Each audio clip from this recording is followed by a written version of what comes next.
buenas tardes. La idea es que hablemos un poco de los pacientes pediátricos con apnea de sueño que por una u otra razón no son candidatos a cirugía o necesitan un tratamiento de presión positiva y las alternativas que tenemos. Una de estas alternativas es la cánula nasal de alto flujo. Realmente los niños con apnea de sueño que no reciben tratamiento adecuado se ha demostrado que tienen más riesgo a nivel global. Tienen más riesgo en su desarrollo y crecimiento, tienen más deterioro neurocognitivo como hiperactividad o trastornos del aprendizaje o de la conducta y cambios incluso a nivel cardiovascular a futuro, como más riesgo de la función ventricular e hipertensión arterial, cosa que estos niños necesitan un tratamiento adecuado. Ya sabemos que la primera opción terapéutica es la cirugía. En la mayoría de nuestros niños con apnea de sueño es la adenoamigdalectomía, en algunos casos con tratamiento médico de antiinflamatorio suficiente, pero muchos de esos pacientes pueden llegar a requerir un CPAP, que es la alternativa terapéutica. ¿Qué pasa con el CPAP? El CPAP tiene algunas limitaciones y aunque es la opción en estos pacientes, pues hay una eficacia que puede ser limitada por problemas de adherencia. Son pacientes que pueden tener efectos secundarios a largo plazo como hipoplasia del tercio medio facial, por ejemplo, por las máscaras. Pueden tener intolerancia a la presión o a las interfaces y irritación de la nariz, por ejemplo, claustrofobia, lesiones cutáneas, y esto hace que sea muy difícil en algunos pacientes adherirse al tratamiento. Se ha hecho estudios en adultos donde se ha demostrado que la cánula nasal de alto flujo puede ser una alternativa en algunos pacientes, ya que al aumentar la presión intraluminal supera la presión crítica faríngea. Entonces, ¿qué es la cánula de alto flujo? Básicamente es un soporte respiratorio no invasivo que entrega flujos altos de más o menos 30 a 60 litros por minuto en promedio, con un aire mezclado. Es un aire mezclado que mezcla oxígeno, humidificado y calentado. Normalmente se utiliza, digamos, en cuidado intensivo, principalmente para disminuir el riesgo de intubación endotraqueal, manejo post-extubación en algunos pacientes o manejo de algunas enfermedades, como el SRA, el edema agudo de pulmón, cirugías, pacientes con EPOC, etc. ¿Qué efectos puede tener que nos hagan pensarlo como una alternativa para nuestros pacientes con apnea? Realmente hay varios efectos fisiológicos. El primero es como un efecto washout de las vías respiratorias superiores y es que nos ayuda como a lavar el CO2. Nosotros en condiciones normales podemos reinhalar hasta un tercio del CO2 que exhalamos. Entonces, al tener estas cánulas de alto flujo tenemos como un gas fresco.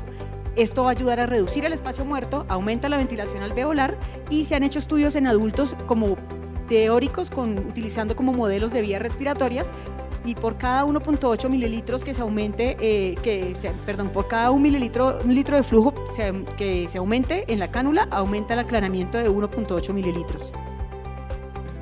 ¿Qué otros efectos podemos tener? Hay una disminución de la resistencia nasofaríngea. Podemos ver que al integrar caudales grandes de flujo, el objetivo siempre va a ser como satisfacer las demandas de pico flujo inspiratorios máximos en nuestros pacientes, que esto es lo que al final ayuda como a mejorar el disconfort respiratorio en los pacientes que tienen algún problema pulmonar o algún problema respiratorio. Y este es uno de los mecanismos que ayuda como a reducir el trabajo respiratorio. También tenemos un efecto de presión positiva al final de la expiración. Realmente eso está debatido, hay muchos estudios como contradictorios, pero se cree que ofrece como una resistencia contra el flujo expiratorio y aumenta la presión de las vías respiratorias. Esto depende de muchos factores. No es lo mismo, por ejemplo, un niño, un adulto, un paciente obeso, un paciente que respire con la boca abierta, con la boca cerrada, pero realmente se han hecho estudios donde a flujos de 35 litros por minuto se puede aumentar hasta 2.7 la presión, por ejemplo, con boca cerrada y hasta 1.2 centímetros de agua con la boca abierta. Entonces ya, como les decía, hay muchos factores que pueden afectarlo, no solamente es la edad, el tamaño del paciente, la tasa del flujo, si respira con la boca abierta o con la boca cerrada e incluso el tamaño de la cánula, pero sí hay un aumento de la presión expiratoria.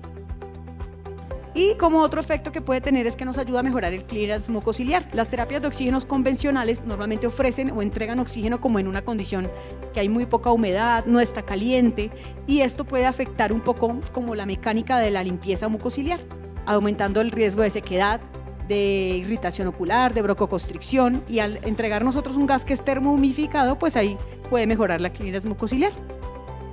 Entonces, si ustedes miran esta tabla, todas estas son las indicaciones de cánula nasal de alto flujo, principalmente en adultos, no está la apnea de sueño. Pero sí se han hecho varios estudios hace un par de años donde se ha mostrado en qué condiciones se podría utilizar. Este es un estudio pediátrico, uno de los primeros estudios que encontré que es del 2009, donde se evalúa cómo funciona la cánula nasal de alto flujo en niños, qué podemos hacer o en qué casos los podemos utilizar. Es un estudio pequeño de niños de 5 a 15 años. En este estudio se llamaban a los pacientes que tenían apnea de sueño, principalmente moderada severa, y que no tuvieran ninguna otra enfermedad pulmonar, que no necesitaran oxígeno.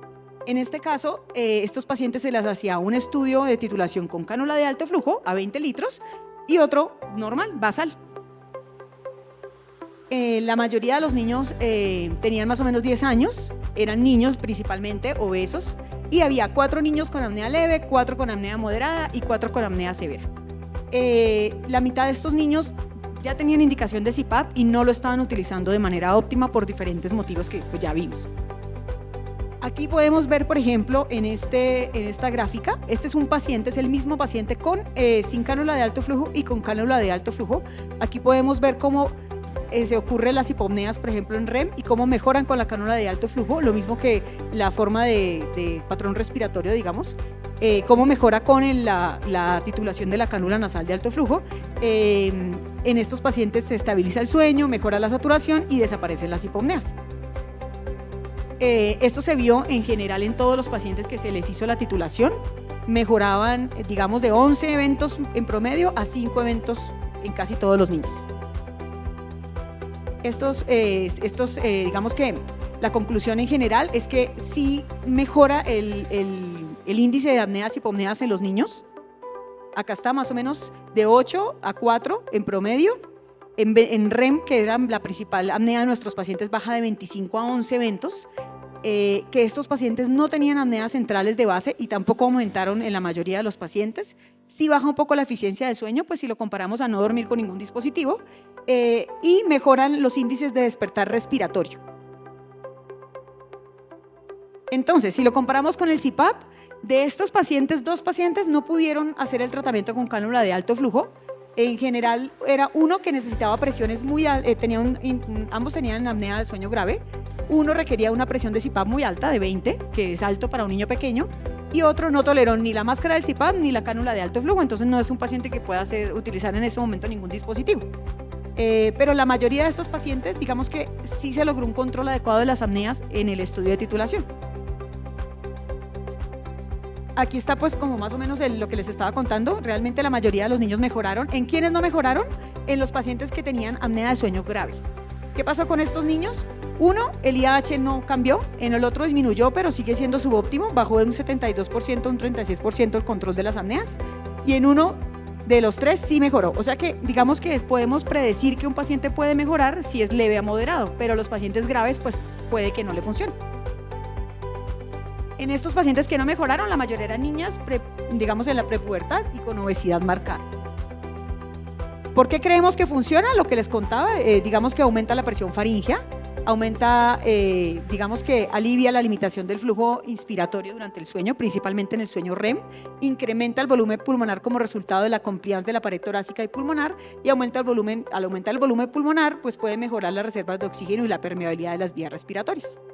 Entonces, ¿uno qué pensaría? Que pues tiene ventajas, la interfaz es menos incómoda, el aire está caliente, está humidificado, no le molesta tanto a los niños en la cara, digamos que la respuesta puede ser buena. Entonces uno pensaría que pues, hay mayor comodidad y que esto conlleva una mejor adherencia al tratamiento. Pero realmente no es así. Este es otro estudio que se hizo, es un estudio más reciente, donde se miraba qué pasa cuando a los niños se les manda la cánula de alto flujo para la casa. ¿Realmente se adhieren, no se adhieren o qué problemas tienen?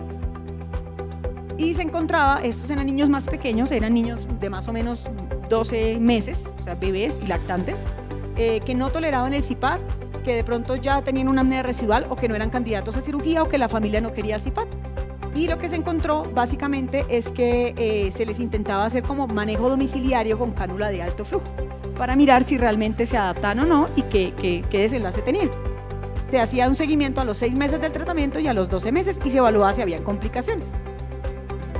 En estos pacientes se les hizo una titulación, miren que empezamos apenas con 4 litros y se les iba subiendo un litro por minuto cada 20 minutos hasta alcanzar 12. O sea, era un volumen mucho más pequeño que los otros niños que eran más grandes y se evaluaba, digamos, el objetivo era un IAH menor a 5.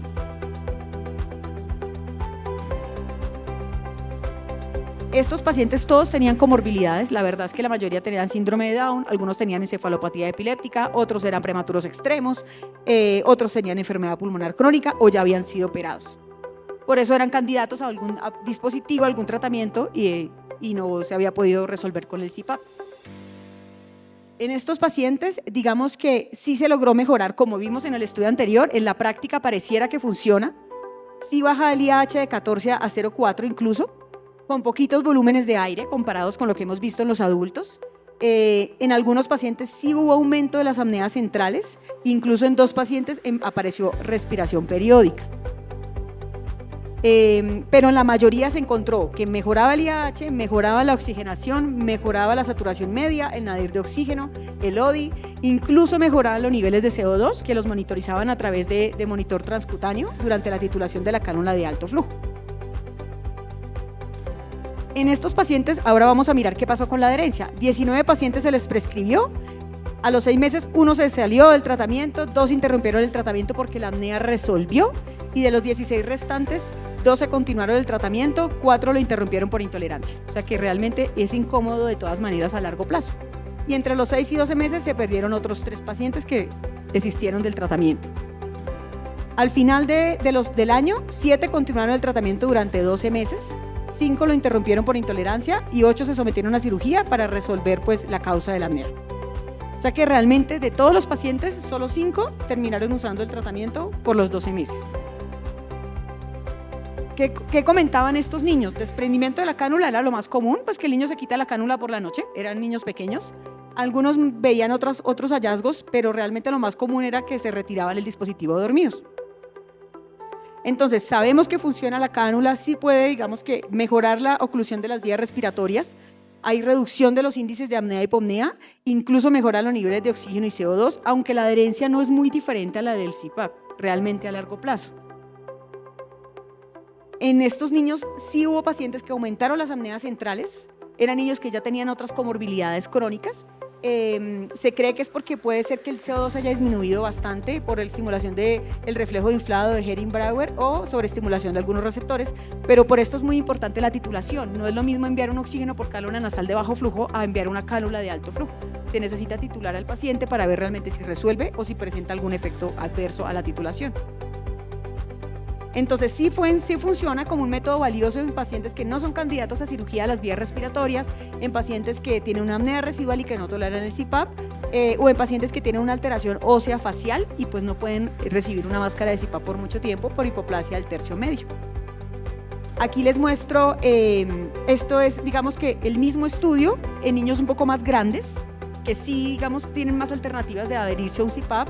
Básicamente es un estudio que es parecido al anterior, pero se hizo en el 2025 en niños más grandecitos, y lo que les quería mostrar es que se compararon 6 meses de cánula nasal versus 6 meses de CPAP al mismo niño, y se veía los efectos secundarios, la tolerancia, y se hacían escalas de somnolencia diurna, de síntomas conductuales, de desempeño escolar.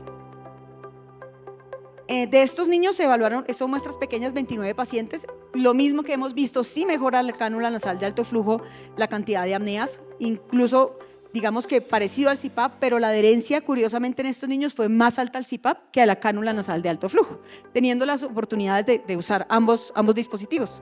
Y en estos niños se vio que con el CPAP mejoraba la somnolencia diurna, las medidas conductuales, algo que no pasaba con la cánula nasal. Entonces, en estos pacientes les fue mucho mejor con el CPAP, tanto en adherencia como en control de la enfermedad, pero además en síntomas y, digamos, funcionamiento diario. Ahora, ¿qué más hay? Realmente no hay mucha más literatura. Este es un metaanálisis para que vean simplemente que hay muy pocos estudios publicados. Las muestras son muestras muy pequeñas, 5, 10 pacientes, 13 pacientes, 22 pacientes, y todos concluyen que como medida de titulación, comparando cómo funciona el control de las hipopneas, la saturación, pues parece que funciona, pero lo que les mostraba en el estudio anterior, hay otras cosas que debemos considerar cuando enviamos un dispositivo para la casa, y es que no es la primera elección. Aquí se ve, si reduce, si tiene una P significativa, si se reduce el IAH, si mejora los valores de saturación, pero pues tenemos como otros hallazgos que hacen que no sea de pronto la primera opción. Entonces, ¿qué pasa con el CPAP? Realmente les quería mostrar esto porque sí hay muchos estudios que muestran que si hay un equipo multidisciplinario que pueda hacer un seguimiento adecuado a un paciente que requiera un CPAP, la adherencia es mucho mayor de lo que de pronto vemos en una consulta cuando no hay un equipo multidisciplinario. Se han hecho estudios incluso comparando cómo el paciente está dentro de un programa de CPAP, de un programa donde haya psicólogos, terapeutas, el papá y la mamá puedan estar, donde se le entregue el dispositivo al niño, donde se haga la adaptación con el niño, y esto mejora muchísimo la adherencia a comparación de simplemente entregar un aparato. Y puede ser la alternativa que realmente buscamos en nuestros pacientes, y es que tengan la primera opción, porque miren que entregando una cánula de alto flujo, muchos también desistieron del tratamiento. Entonces no es solamente qué equipo está usando, sino hacer el acompañamiento adecuado. Se hicieron estudios, incluso ya está reportado en las guías del American Thoracic Society, y sí mostraron que si hay sesiones educativas, decisiones compartidas, estrategias conductuales, psicológicas, incluso si hay otro familiar que usa CPAP, todo esto mejora el promedio de días de uso y la cantidad de noches y de horas de adherencia. Entonces, ¿qué les quiero, digamos, concluir? El CPAP es la primera opción en niños no candidatos a cirugía o con apnea de sueño residual que lo ameriten. La cánula nasal es una alternativa terapéutica válida y respaldada por evidencia para el tratamiento de estos pacientes en casos seleccionados. Pacientes que no toleran el CPAP, sobre todo para mejorar los índices y la oxigenación. Se requieren más estudios con poblaciones un poco más grandes para evaluar si vale la pena, si la adherencia a largo plazo se mantiene y también para poder elegir de manera óptima a los pacientes. Y lo más importante es que debemos poner la lupa en estrategias que mejoren adherencia al CPAP en niños y adolescentes. Muchas gracias.